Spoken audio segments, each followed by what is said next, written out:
1 Coríntios capítulo 2.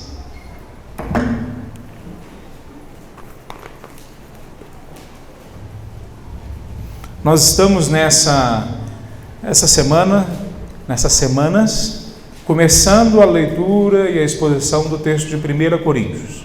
Hoje é o terceiro sermão, então eu queria encorajar você a ouvir depois os sermões que já foram pregados, porque aí te ajuda a entender um pouquinho algumas das nuances e detalhes desse texto que nós vamos ler agora.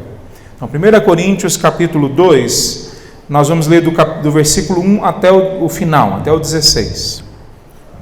Diz assim a palavra de Deus: Irmãos, na primeira vez que estive com vocês, não usei palavras eloquentes, nem sabedoria humana, para lhes apresentar o plano secreto de Deus, pois decidi que enquanto estivesse com vocês, me esqueceria de tudo, exceto de Jesus Cristo, aquele que foi crucificado. Fui até vocês em fraqueza, atemorizado e trêmulo. Minha mensagem e minha pregação foram muito simples. Em vez de usar argumentos persuasivos e astutos, me firmei no poder do Espírito. Agi desse modo para que vocês não se apanhassem em sabedoria humana, mas no poder de Deus. No entanto, quando estamos entre pessoas maduras, falamos com palavras de sabedoria, mas não com um tipo de sabedoria desta era ou de seus governantes, que logo cai no esquecimento. Pelo contrário, a sabedoria que nos referimos é o mistério de Deus, seu plano antes secreto e oculto, embora ele o tenha elaborado para nossa glória antes do começo do mundo. Os governantes dessa era, por sua vez, não a entenderam, pois se a houvessem entendido, não teriam crucificado o Senhor da glória. É a isso que as Escrituras se referem quando dizem: olho nenhum viu, ouvido nenhum ouviu, e nem mente nenhuma imaginou o que Deus preparou para aqueles que o amam. Mas foi a nós que Deus revelou essas coisas por seu Espírito, pois o Espírito sonda todas as coisas, até os segredos mais profundos de Deus. Pois quem conhece os pensamentos de uma pessoa, senão o próprio Espírito dela? Da mesma forma, ninguém conhece os pensamentos de Deus, senão o Espírito de Deus. E nós recebemos o Espírito de Deus, e não o espírito deste mundo, para que conheçamos as coisas maravilhosas que Deus nos tem dado gratuitamente. Quando lhe dizemos isso, não empregamos palavras vindas de sabedoria humana, mas palavras que nos foram ensinadas pelo Espírito, explicando verdades espirituais a pessoas espirituais. Mas o homem natural não aceita as verdades do Espírito de Deus. Elas lhe parecem loucura, e ele não consegue entendê-las, pois apenas quem é espiritual consegue avaliar corretamente o que diz o Espírito. Quem é espiritual pode avaliar todas as coisas, mas ele próprio não pode ser avaliado por outros. Pois quem conhece os pensamentos do Senhor? Quem sabe o suficiente para instruí-lo? Mas nós temos a mente de Cristo. Vamos orar? Senhor Deus, a Tua palavra foi lida e nós clamamos agora, Pai, que o Senhor possa falar claramente aos nossos corações o que o Senhor tem para nós, ó Pai. Deus, abra a vida de todos nós para a verdade transformadora do Evangelho.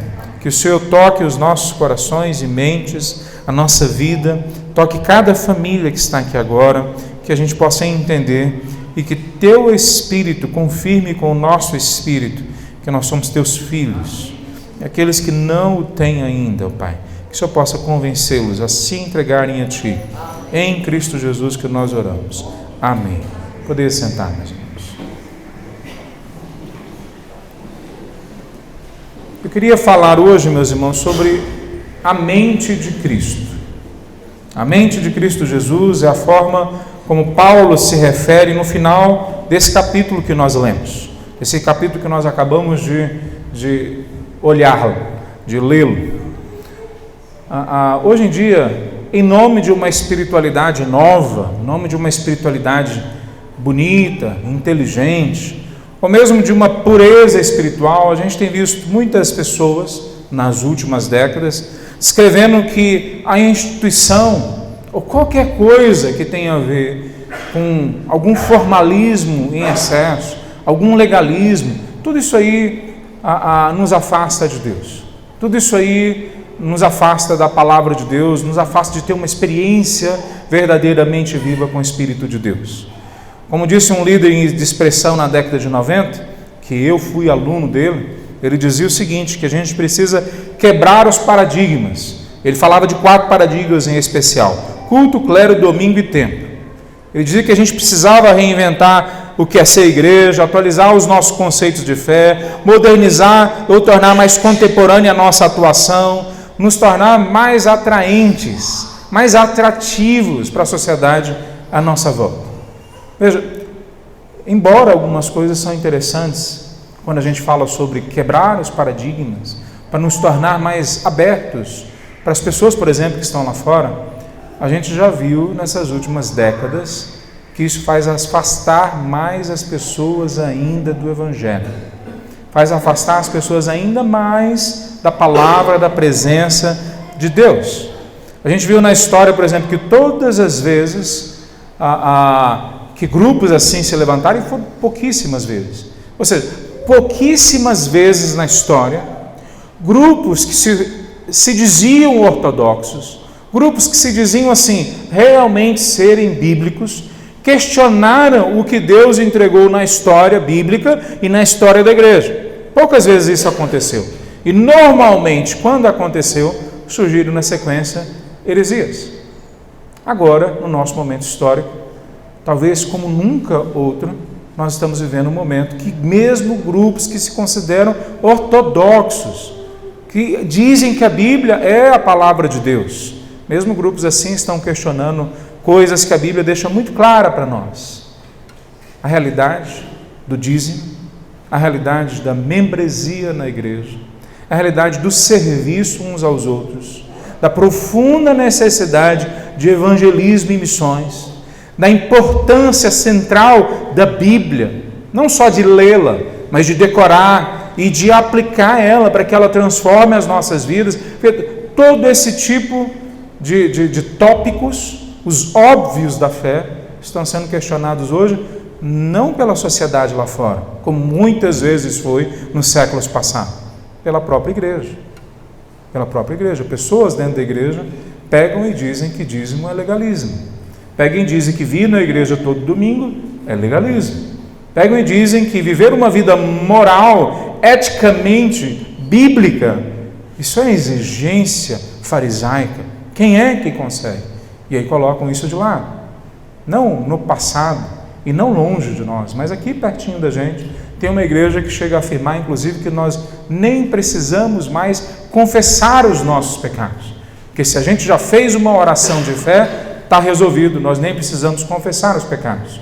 Então joga fora as páginas da Bíblia que falam sobre a necessidade de nós confessarmos os nossos pecados, e assim Ele, que é fiel e justo, pode nos perdoar e nos purificar. 1 João 1, versículo 9. O que faz com textos como esse? O que faz com textos como a igreja sendo plantada em Atos, e após a pregação dos apóstolos, mesmo sem eles citarem especificamente isso, eles falam que agora nós temos que fazer o que temos que fazer. E a resposta dos apóstolos é: arrependei-vos e credes. O que é arrependimento? A palavra de Deus é muito clara. Não é uma dorzinha na consciência, não é uma tristezazinha porque não alcançamos o alvo, é a certeza de que nós estamos fazendo uma coisa triste, feia, horrenda, e que a gente não quer mais voltar para lá. Então nós viramos o nosso corpo em outra direção, o nosso olhar em outra direção. Isso é arrependimento na palavra de Deus. Não é uma ação religiosa, é uma ação transformadora dos nossos corações, mentes, atitudes e pensamentos. Mas hoje em dia nós não temos mais tantas pessoas pregando sobre isso, porque mesmo os ortodoxos estão jogando fora aquilo que a Bíblia chama de espiritualidade. Então, o que é que será que Paulo está dizendo para nós que é a mente de Cristo? Será que a mente de Cristo que ele está citando é algo só para os iniciados?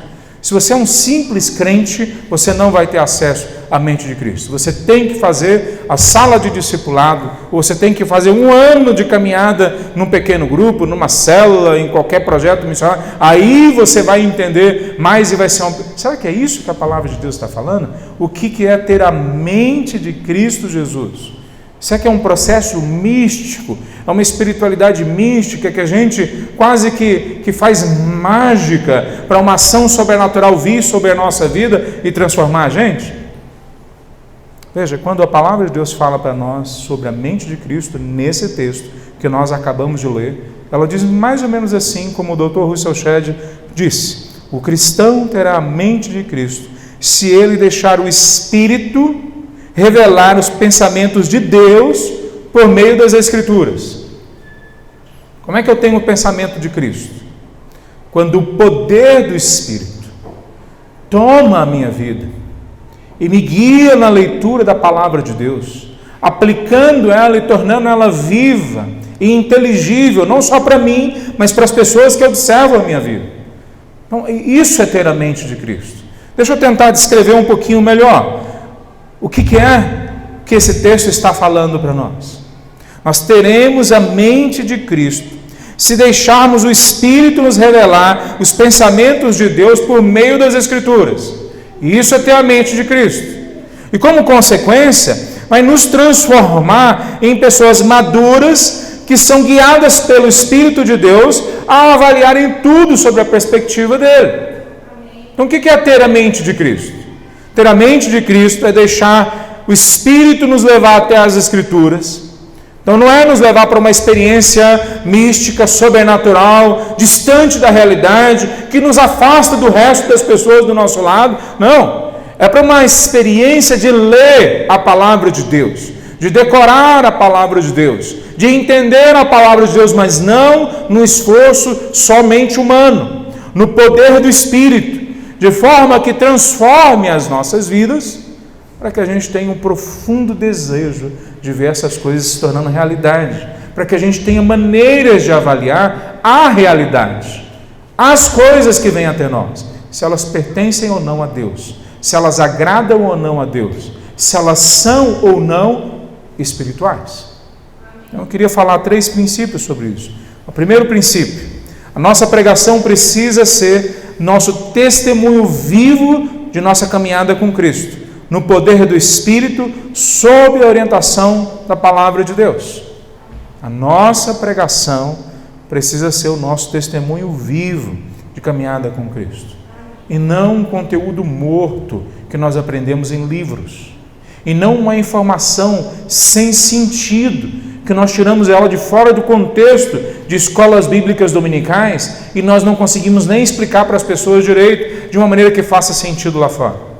Então, o que é a nossa pregação? Veja, Paulo é que está escrevendo nos primeiros 5 versículos, por exemplo, como foi a pregação dele, como ele prega. Mas é óbvio que Paulo está dizendo que isso tem que ser o parâmetro para todos os outros pregadores. E primeiro os pregadores mesmo, esses que vêm até o púlpito, a mim, ao Mateus, ao Antônio, ao Zeca, ao Washington. Bem, diante de Deus, nós somos cobrados a agirmos e pregarmos como Paulo. Mas é óbvio também que Paulo está aplicando isso a todos os membros da igreja. Ele está dizendo, não adianta você dizer que você confia, acredita em Deus, se quando você passa essa informação, ela é só mais uma informação. Ela é só mais um conjunto de frases que você aprendeu para talvez sair de uma conversa chata. Paulo está dizendo que a sua fala, quando você fala da sua experiência com Deus, que ela não seja informação vazia, que ela seja o testemunho de uma caminhada verdadeira, que ela seja a realidade colocada em palavras daquilo que eu já vivo na segunda-feira. A realidade que eu aprendo, sim, com a mente, mas que eu aplico ela com toda a minha força, com todo o meu coração, com todo o meu entendimento, com toda a minha alma. Então, quando nós olhamos esse texto, a mensagem que ele apresenta aqui é que ela tem que ser esse testemunho, está no versículo 1 e 2. Veja, quando nós olhamos o capítulo 15, versículo 3 e 4, lá no final nós vamos chegar daqui a algumas semanas, no capítulo 15, Paulo fala de novo lá. Quando ele vai a falar do que é entregue a nós, ele fala: a vocês eu entrego aquilo que me foi entregue. Que Cristo morreu, foi crucificado, ressuscitou no terceiro dia. Quer dizer, o centro da mensagem dele é sempre Cristo Jesus. E não um Cristo Jesus místico, distante, mas o Cristo Jesus que ensinou a ele. Ninguém me ensinou essa mensagem. Foi o texto que nós lemos agora em Gálatas capítulo 1. Quem ensinou para Paulo? Jesus Cristo de Nazaré. Então veja, Paulo está falando para eles: a vida que agora vivo na carne, eu vivo na fé do Filho de Deus, que me amou e me salvou. Gálatas 2, versículo 20. Então a mesma coisa que Paulo fala aqui, talvez de forma resumida, em outros locais ele fala, ele expande isso. Leia depois em Gálatas capítulo 2, no versículo 20, que eu acabei de citar. Então é interessante que quando a gente olha para Paulo, inclusive, algumas pessoas podem dizer: mas ele é Paulo, ele não tem as mesmas fraquezas que a gente. Um super-homem, é óbvio que ele ia falar coisas desse tipo, um grande líder, mas ele está se tremendo todo de falar, de escrever, ele nem está lá junto com as pessoas, de escrever essa carta para os corintianos. Não são para os corintianos, para os coríntios. Não sei por que ele está com tanto medo assim. A gente sabe que essa é a segunda carta que ele escreve. Ele escreveu uma carta resumida e ele esteve lá com os coríntios. E agora ele escreve essa, e no versículo 3 ele fala: eu fui até vocês com fraqueza, atemorizado, em tremo. A gente não vê Paulo falando disso quando ele está na cadeia. A gente não vê Paulo falando disso quando ele foi chicoteado algumas vezes, mais chegando a 39 chicotadas. Porque se chegasse a 40ª chicotada, eu já expliquei isso uma vez, a pessoa que estaria chicoteando Paulo estaria infringindo a lei, e ela também poderia ser condenada. Então Paulo, por 3 vezes, pelo menos, foi chicoteado 39 vezes, e na 40ª era proibido, porque a pessoa poderia morrer. Veja, Paulo quase morre, então, sendo chicoteado algumas vezes. Em nenhum local ele fala que ele ficou trêmulo diante dessa situação. Mas ele fica trêmulo de vir até a igreja que ele plantou e conversar com as pessoas que estão se afastando de Deus, se afastando da palavra de Deus, dividindo a igreja, pregando um outro evangelho. Por que será?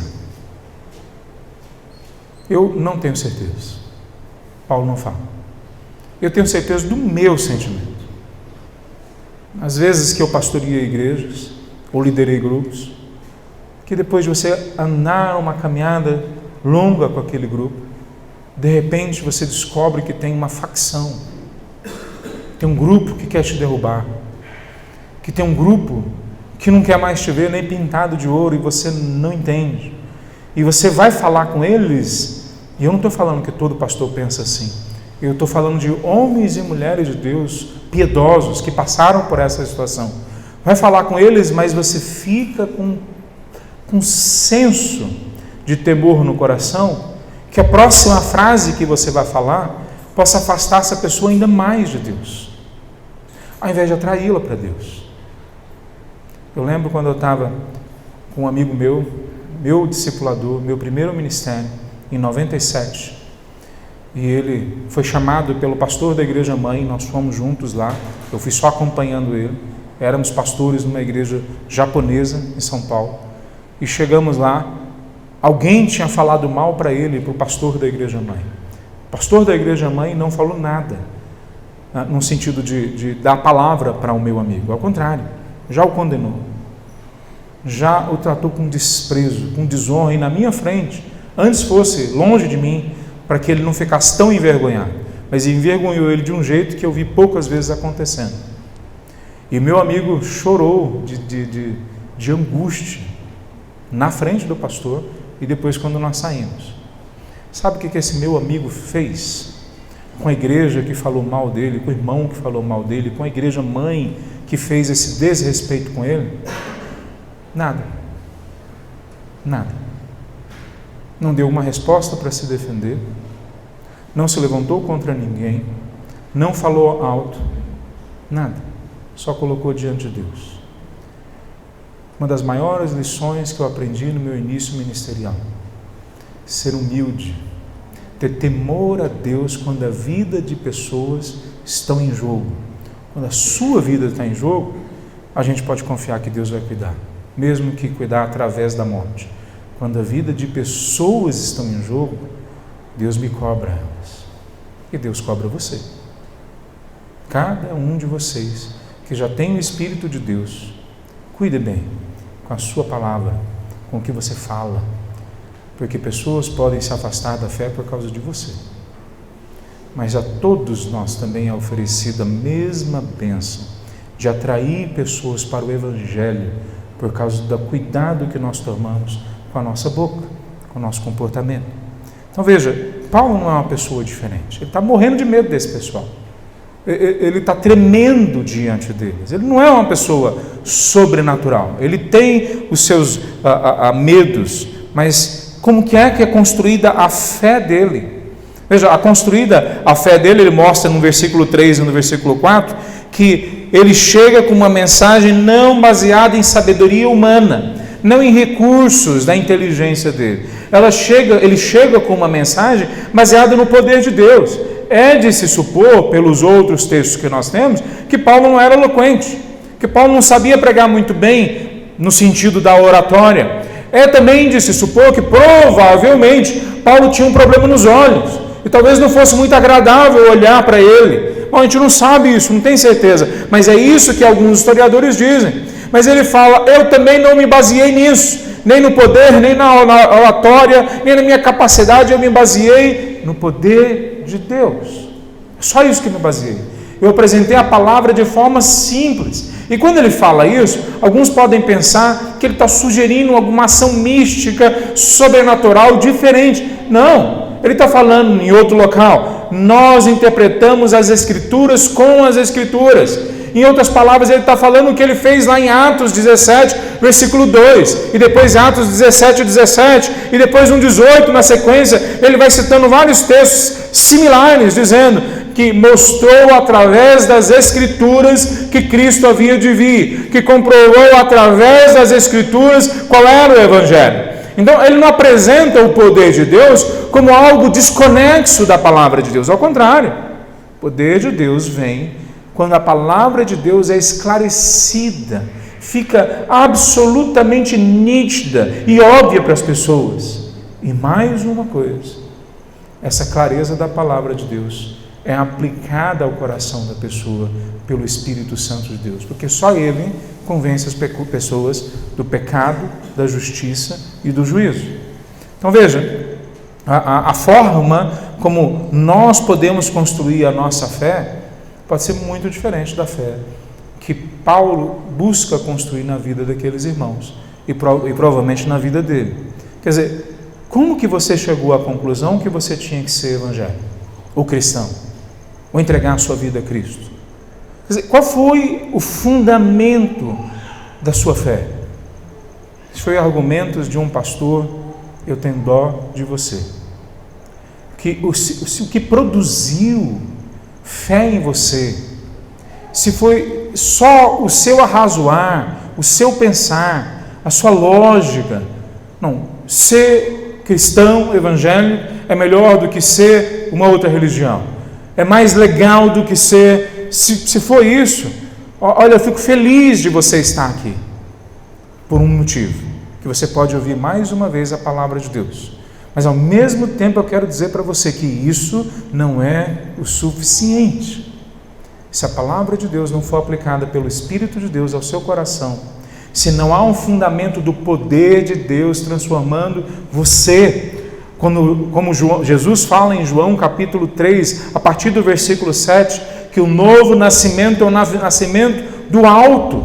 Ele não é produzido por mim, é produzido pelo Espírito, e ele não se parece em nada com religiosidade, mas ele também não se parece em nada com simplesmente aspectos sobrenaturais que outras religiões podem mostrar. Ele tem a ver com uma habitação de uma outra pessoa na minha alma. É quando o Espírito de Deus mora na minha alma e transforma a minha vida de dentro para fora. Alguns podem falar assim, mas isso aí não é fácil de entender, né, pastor?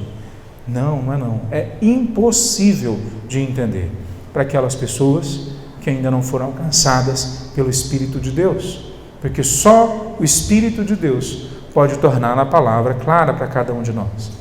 Eu vou falar um pouco mais sobre isso à frente. Mas eu queria lembrar a vocês o seguinte, eu tenho falado isso em alguns momentos, quando a palavra diz para nós que o temor do Senhor é o princípio da sabedoria, a maior parte de nós entendemos que o que ela está dizendo é que quando nós aprendemos a nos comportar bem diante de Deus, honrarmos a Deus, a vivermos de forma digna do Evangelho, nós vamos assimilando, envolvendo, aprendendo novos conceitos, novas maneiras, novas práticas, então nós nos tornamos mais sábios.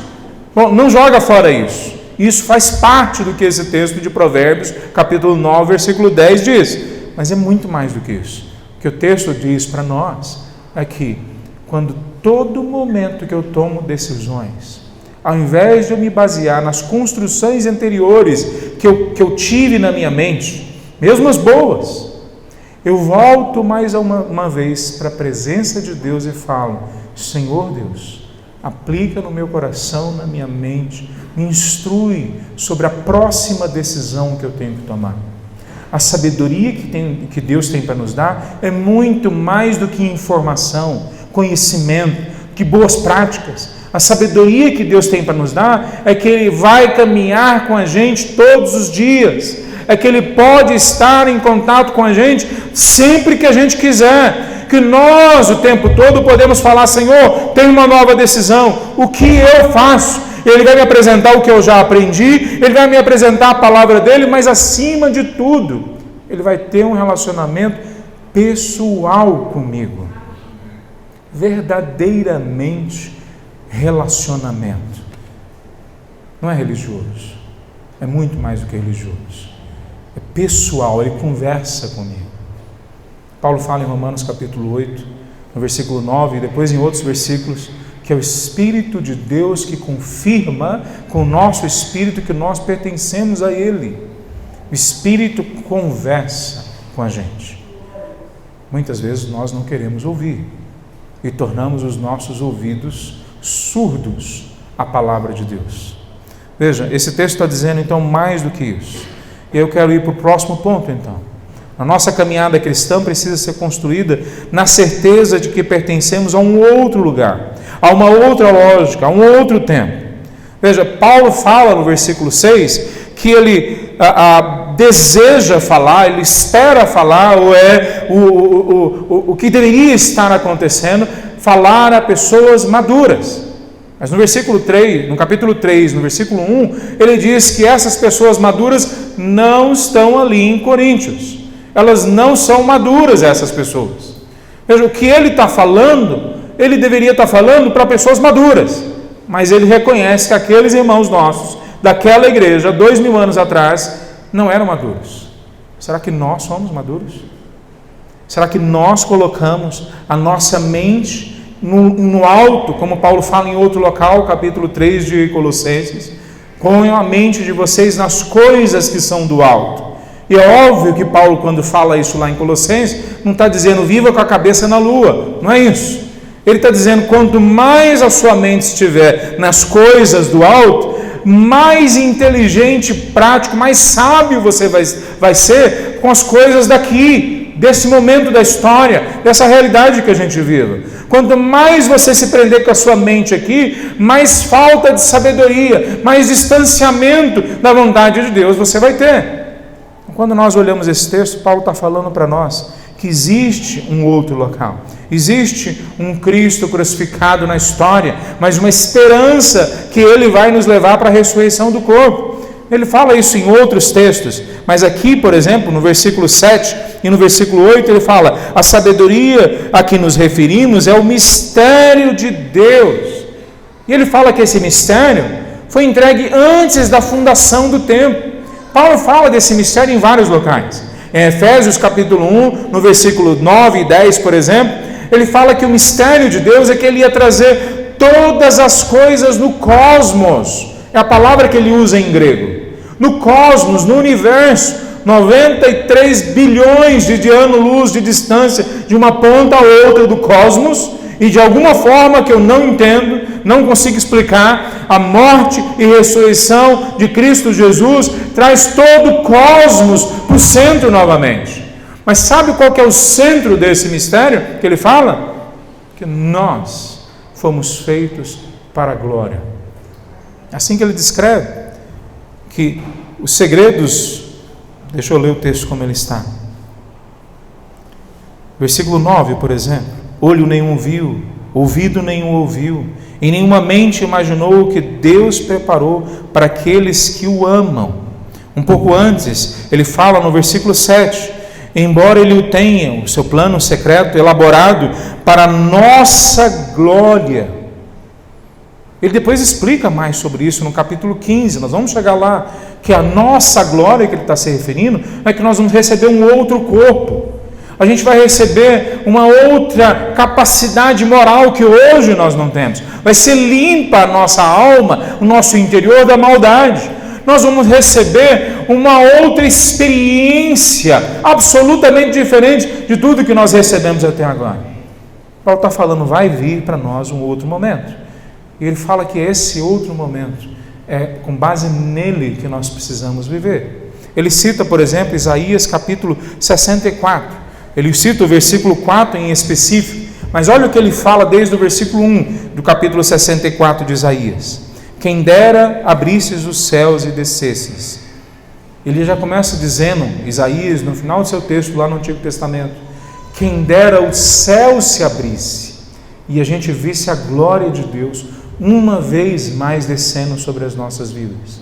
Aí ele continua, os montes tremeriam em sua presença, assim como o fogo faz a lenha queimar e a água ferver, tua vinda faria as nações estremecerem, então seus inimigos entenderiam a razão de tua fama. Quando desceste muito tempo atrás, realizaste coisas maravilhosas que não esperávamos. Ah, como os montes tremeram diante de ti. Eu não sei se vocês se lembram o que ele está citando. Ele está citando quando a lei foi entregue, e o monte que foi entregue à lei tremeu, e tinha fogo, e todos tiveram medo, dos mais corajosos aos mais fracos, todos tiveram medo da presença de Deus ali entre eles. E aí ele fala, quem dera isso acontecesse de novo, porque desde o começo do mundo, nenhum ouvido ouviu, nenhum olho viu um Deus semelhante a ti, que trabalha em favor daqueles que nele esperam. Veja, Paulo está falando, há uma coisa que aconteceu no passado, mas há uma esperança sobre o futuro, quem dera ele fizesse de novo, pois ele fez de novo. Jesus veio, os céus se fenderam, se abriram, e Jesus veio até nós, a palavra viva veio até nós, e de novo tremeu a terra, e de novo o céu escureceu, e de novo nós vimos sinais na história que nos marcam até hoje. Eu não sei se você consegue perceber a importância do futuro com Cristo Jesus. Deixa eu tentar traduzir um pouquinho a forma da gente entender, uma das formas da gente entender essa importância. Tudo que a palavra de Deus fala que existiu, a arqueologia comprova que existiu. Cidades que são citadas na palavra de Deus, a palavra de Deus fala que existiu, a arqueologia comprova que existiu. Personagens que a palavra de Deus fala que existiu, a história e a arqueologia comprovam que existiram. Tudo que ela fala que aconteceu, aconteceu. Tudo que ela falou antes que aconteceria, aconteceu. O Messias, Jesus Cristo, foi prometido por séculos que ele viria. E ele viria de uma forma muito específica, num momento muito específico, de uma linhagem muito específica, de uma maneira que não tinha como imitar. Era algo absolutamente impossível do homem criar. E Jesus veio e cumpriu todas as profecias que nós sabemos que foram escritas antes dele. E nós temos, por historiadores, a certeza que Jesus veio exatamente quando a Bíblia diz que ele veio. Então veja, se tudo que a Bíblia diz que aconteceu, aconteceu. Tudo que a Bíblia diz que aconteceria, aconteceu. Será que vai existir o céu e o inferno, como a Bíblia diz que vai acontecer? Se nós usarmos só lógica, isso já diria para nós que nós temos que confiar no que a palavra de Deus fala. A ciência prega peças na gente. Não a ciência verdadeira, mas esse cientificismo, essa ideologia que abraçou boa parte da ciência. Eu e o Mateus fomos num local nos Estados Unidos, que todo local que nós andávamos, naquele parque onde nós fomos, tinha uma placa dizendo: essa pedra foi trazida, sei lá de onde, há 300 milhões de anos atrás. Quem é que fotografou esse negócio? Que experimento científico existe que pode dar uma certeza disso? Sabe qual é o experimento que pode dar uma certeza disso? Nenhum.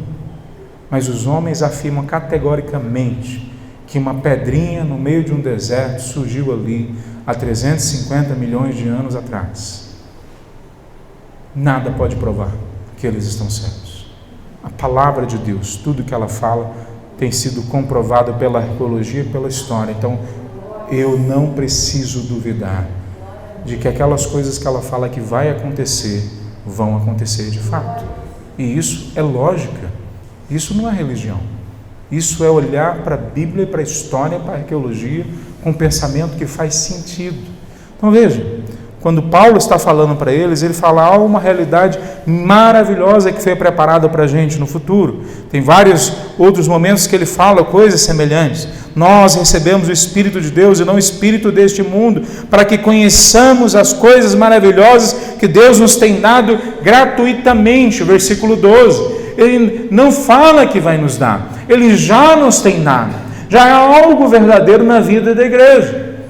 Eu conversando com alguns missionários de novo nessa viagem, eu não lembro em que momento, um deles falou como é diferente quando o evangelho chega num local. Aí eu falei para ela: exatamente, para essa pessoa, exatamente, tira o evangelho. O que sobra, né? Tira o evangelho da história.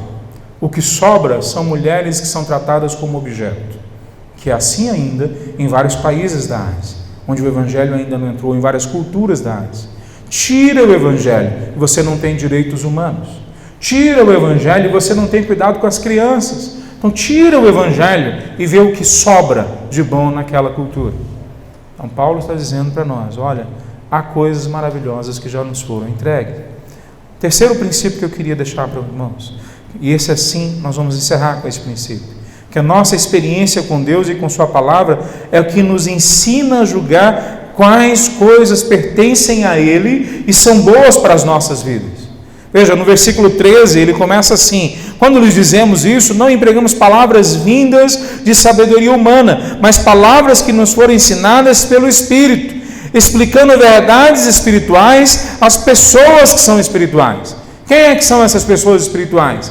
Fica claro no texto de Paulo, aqui e em outros locais, que ele está falando de pessoas que são regeneradas, que já foram alcançadas pela graça e transformadas. Iniciou-se um processo na vida deles de transformação interna. Não, se não ficou claro para você coisas que são por demais significativas no texto, talvez seja porque você ainda não foi alcançado pela graça, pelo Espírito, não foi transformado e regenerado. E ele está falando: a essas pessoas é apresentado a elas a verdade.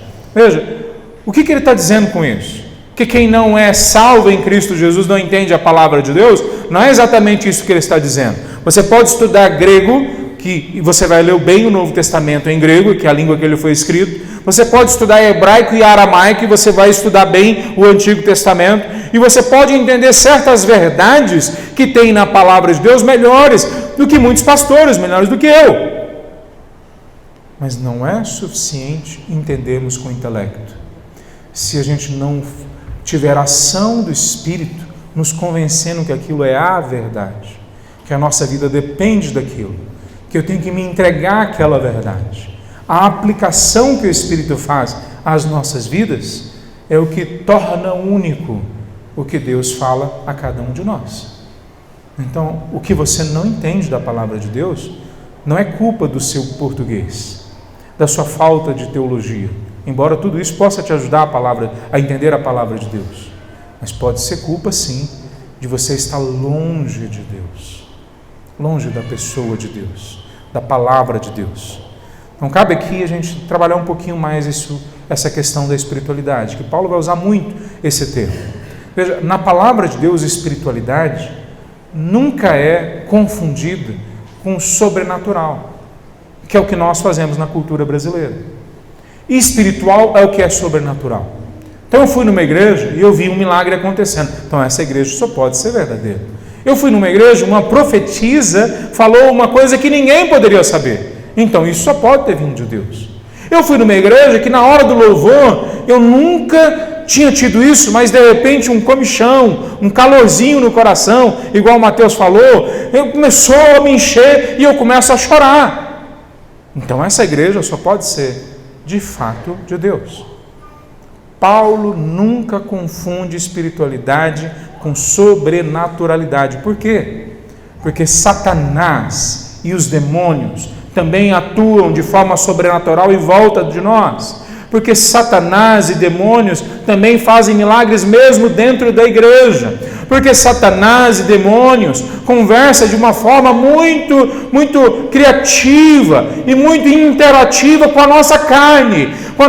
E veja, carne na palavra de Deus e em Paulo não é o meu corpo, é a minha característica interna que tende a desobedecer a Deus, tende a cair em tentações, a me empurrar para caminhos que vão longe de Deus. Satanás e demônios vão ficar felizes de usarem sinais e maravilhas e milagres que fazem você acreditar que foi Deus, fazem você ficar numa igreja, fazem você se acreditar como um cristão, quando no fundo você se entregou só para mais uma mentira sobrenatural, mas mentira. O que é a espiritualidade? Ela também não é religiosidade, não é a mesma coisa que religiosidade. Religiosidade são ritos, religiosidade são comportamentos aprendidos, que a gente tenta de alguma forma mostrar para as pessoas e mostrar para o sobrenatural em volta de nós. Esperamos que seja Deus, mas não é só Deus que está testemunhando o nosso teatro religioso. Nós mostramos para o outro algo que é só fake, que é só mentira e que pode ser inclusive um processo de mágica. Se eu me comportar direitinho, Deus vai me tratar bem. Se eu fizer tudo direitinho, vir no culto, abrir a Bíblia, ler, se eu me comportar direitinho no dia a dia, religiosamente, significa então que eu sigo a Deus de verdade. Espiritualidade não tem a ver nada com isso. Paulo fala contra legalismo. Paulo, inclusive, critica Pedro, o apóstolo Pedro. Lá em Gálatas, ele chama a atenção de Pedro, porque Pedro, por causa de um comportamento religioso, legalista, arbitrário, afasta as pessoas de poderem ouvir a graça, o amor e o evangelho. Veja, o que é a espiritualidade então? Paulo fala aqui, mas ele fala, por exemplo, em Romanos capítulo 8, que espiritualidade é sermos guiados pelo Espírito de Deus. Espiritualidade é sermos influenciados pelo Espírito Santo de Deus. Espiritualidade é quando Deus nos leva, através da sua palavra, a entendermos o que nós temos que tirar das nossas vidas, colocar nas nossas vidas, começar nas nossas vidas, parar nas nossas vidas. Então, o que é a espiritualidade bíblica? É um relacionamento com Deus que é baseado no poder do Espírito e guiado pela palavra de Deus. Isso que é espiritualidade. Espiritualidade na palavra de Deus contém o sobrenatural de Deus, óbvio. Deus é o Senhor do universo que nos criou. Ele pode curar a nossa doença, Ele pode transformar a nossa história financeira, do nosso casamento, na nossa vida, na nossa história toda. Mas além e para além das ações sobrenaturais que Deus quer e pode fazer, Ele quer morar no meu coração, no seu coração, e influenciar a minha vida e a sua vida. E isso é a espiritualidade. A espiritualidade bíblica. Há um monte de outras espiritualidades lá fora. Há a espiritualidade das igrejas evangélicas, das igrejas católicas, há a espiritualidade comum lá fora da religiosidade brasileira, há a religiosidade que a gente cria para a gente mesmo. Inclusive esse é um dos problemas com aqueles que começam a colocar os óbvios da fé como se fossem legalismo. Começa a dizer, ir para o culto, isso aí é legalismo, estar com um grupo de pessoas para ser igreja, não, eu sou igreja sozinho, não ter que ler a Bíblia e decorar, isso é legalismo, dar o dízimo, isso é coisa de legalista. Quando nós começamos a jogar os óbvios da fé, aquelas coisas que são por demais claras na palavra de Deus, na história da igreja, rapidamente nós começamos a construir arbitrariamente os nossos próprios rituais, os nossos próprios legalismos, as nossas próprias maneiras de dizer que nós sim temos uma espiritualidade verdadeira. Não existe nenhuma espiritualidade que diante de Deus se baste, a não ser a influência do Espírito em nossas vidas, mentes e corações. Então, eu adoraria dizer, seja bonzinho e vai dar tudo certo com você, mas não é isso que a palavra de Deus diz. Você pode assumir uma espiritualidade que vai pavimentar a sua ida para o inferno. Você entendeu o que eu estou dizendo? Você pode transformar a sua caminhada religiosa tão bonita para as pessoas verem, que finalmente vai parecer para você mesmo que você foi salvo e você pode parar no inferno. A espiritualidade bíblica é o Espírito Santo de Deus nos levando para locais que Ele quer, Ele deseja, da forma como Ele deseja. Isso Ele faz primeiramente e especialmente através da sua palavra escrita, sendo lida, decorada, obedecida no poder do Espírito Santo de Deus. Eu fui numa igreja nos Estados Unidos que o pessoal é pentecostal até debaixo d'água, né? Irmãos nossos queridos, pentecostais. E aí uma hora que nós falamos no poder do Espírito, eu e Mateus, eles já viraram e falaram um para o outro. O que eles acreditam no poder é outra coisa, não é a mesma coisa que a gente acredita não. Eu falei, não senhor, nós acreditamos igualzinho vocês, nos pontos que vocês afirmam a palavra de Deus. A palavra de Deus fala de cura, nós acreditamos. A palavra de Deus fala de profecia, nós acreditamos.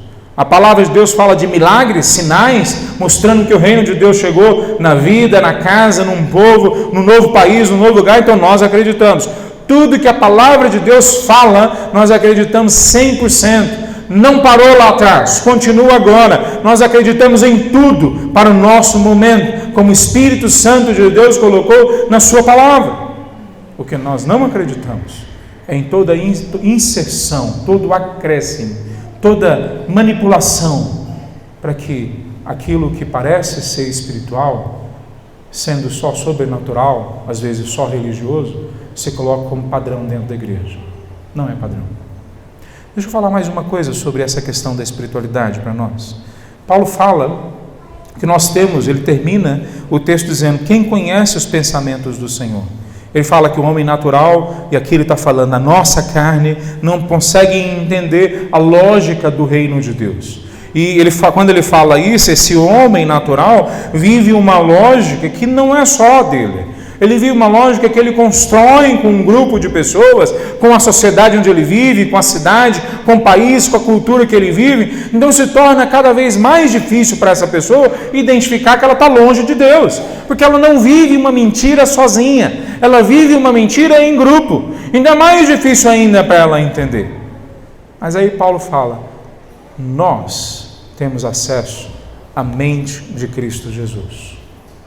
Mesmo que nós tenhamos crescido num local onde as pessoas em volta da gente não entendam a palavra, não vivam a palavra, não se baseiem as suas vidas na palavra, nós temos acesso à mente de Cristo. E eu tenho ouvido às vezes as pessoas falarem de tal forma que parece que elas acham que o Espírito Santo de Deus começou a falar agora. Eu não falava no passado. Então eu não preciso ler livros, eu não preciso estudar a história da igreja, eu não preciso entender o que o Espírito Santo de Deus fez até agora, eu só preciso pegar a Bíblia ou mesmo um livro recente de algum autor que eu gosto, ir para o meu quarto, ir para uma biblioteca, ou seja, onde for, e ler aquele livro e ponto, eu entendi algumas coisas ali e agora eu sou mais maduro, mais espiritual. Não, o que ele está dizendo para nós, e Paulo mostra isso em outros locais, é que a mente de Cristo foi dada à sua igreja. Durante a história, o Espírito Santo de Deus falou com homens e mulheres piedosos e eles escreveram. Na história mais recente, eles gravaram, eles trouxeram até nós pelo poder do Espírito que Deus tem falado durante a história. Então Deus não começou a falar para nós hoje, Ele tem falado durante os séculos. Então, se nós queremos entender a mente de Cristo, nós precisamos voltar os nossos olhos para o passado. Nós precisamos olhar para o passado como Ele falou lá atrás. As heresias que a gente vê surgindo hoje, elas já apareceram uma vez na história lá atrás. Não existe nada novo debaixo do céu, mas também não existe nada novo no sentido de que Deus continua cuidando do seu povo, e Ele sempre cuidou da mesma forma. Levantou homens e mulheres que leram a Bíblia com o poder do Espírito Santo e escreveram sobre isso, e nos ensinaram o próximo passo. Então nós não estamos perdidos, nós não estamos soltos, nós não estamos abandonados à nossa própria capacidade de elaborar e de pensar. Outros vieram antes de nós, e Cristo Jesus entregou a sua igreja, do passado e do presente, a mente de Cristo Jesus. Como é que a gente conclui esse sermão? Eu queria concluir de duas formas. Primeira forma, avalie se você é maduro na fé. Eu sei que talvez um ou outro nem seja ainda convicto de que já se entregou a Cristo Jesus. Então também é o momento para você olhar e falar: Senhor, eu preciso do Senhor, preciso de Ti, muda o meu coração. Mas você que entende que você já conhece a Deus, avalie agora: será que eu sou maduro de verdade? Como a palavra de Deus fala? Nós vamos ver mais sobre isso no domingo que vem. Mas aqui ele já deixa claro para nós que ser maduro é ser guiado pelo Espírito Santo de Deus. Ser maduro é viver com base na mentalidade bíblica, a mentalidade de Cristo. Você já é maduro? Se você não for maduro, então avalie agora as coisas que você tem que deixar, as coisas que você tem que acrescentar, as coisas que você tem que começar na sua vida, para que o Espírito Santo de Deus transforme você em uma pessoa madura nele, que tenha a mente de Cristo. Segunda conclusão que eu queria: não confunda espiritualidade com religiosidade e nem com sobrenaturalidade. Toda vez que você vê o milagre acontecendo em volta de você, não se entregue rapidamente a ele. Toda vez que você vê uma profecia sendo entregue a você, não acredite de cara. Maria, mãe de Jesus, é um excelente exemplo para nós. Quando o anjo falou para ela, o versículo depois da história diz que ela guardou no coração dela, para que depois se cumprisse e comprovasse que era realmente a palavra de Deus. Então, não se confunda com o sobrenatural como sendo espiritualidade. Não é, não necessariamente. E não confunda com espiritual com religiosidade. Não é também. O que nós fazemos aqui pode parecer religiosidade, e talvez em alguns momentos vá ser, e aí a gente tem que se arrepender e voltar atrás. Mas para nós que conhecemos a palavra de Deus, nós precisamos ter clareza que nós viemos aqui para sofrermos a influência do Espírito, para sermos impactados pela palavra de Deus e sermos levados na direção que Ele tem para nós, que nós viemos aqui para prestar um culto a Ele. Então não se confunda, e não deixe então que as pessoas se confundam junto com você. Há pessoas que olham para você, então não deixe elas acreditarem que espiritualidade bíblica é acreditar em sobrenatural. Você vai fazer um mal para elas. Não deixe as pessoas que estão em volta de você acreditarem que espiritualidade bíblica é ser religioso. Você vai trazer um mal para a vida dessa pessoa. Então lute por você e lute pelas pessoas que estão em volta de você. Aprenda a andar sob a influência do Espírito Santo de Deus, sendo guiado na palavra de Deus. Vamos ficar em pé para a gente nos orarmos, meus irmãos. Santo Deus, nós nos colocamos diante de Ti, Pai. Nós agradecemos a Tua palavra e o Teu Espírito que nos guia a sermos como Cristo Jesus. Senhor Deus, transforma os nossos corações, todos nós, aqueles que não têm ainda a convicção da salvação, que o Senhor entre no coração deles agora, cause um rebuliço, mude a vida deles, traga eles para Ti, ó Deus, de forma absolutamente sobrenatural, sob a influência do Teu Espírito, Pai. aqueles que já pertencem a Ti, ó Pai. Produza neles a maturidade bíblica, a espiritualidade bíblica, a transformação da mente. Todos nós aqui precisamos disso hoje, Pai. Vem agir em nossas vidas. Em nome de Jesus é que nós oramos. Amém. Poder sentar, meus irmãos.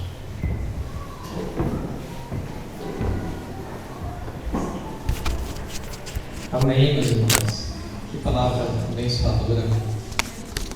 Nesse momento nós iremos celebrar a ceia do Senhor, uma ordenança que Ele deixou para nós. E está sendo temporário esses elementos, essa ceia. Falta bem pouquinho, meus irmãos, para a gente celebrar ao vivo e a cores. No meio, assim, 8K, bem grandão, de frente. Sentando com Ele, vendo Ele fazer isso que a gente vai fazer agora. Diante de Deus, diante de todos os salvos, de toda a história da humanidade. Em breve, falta pouco, a gente vai estar lá. Enquanto a gente celebra nessa expectativa, Ele falou para nós fazermos enquanto Ele não vem. Algumas instruções enquanto os elementos vão ser distribuídos.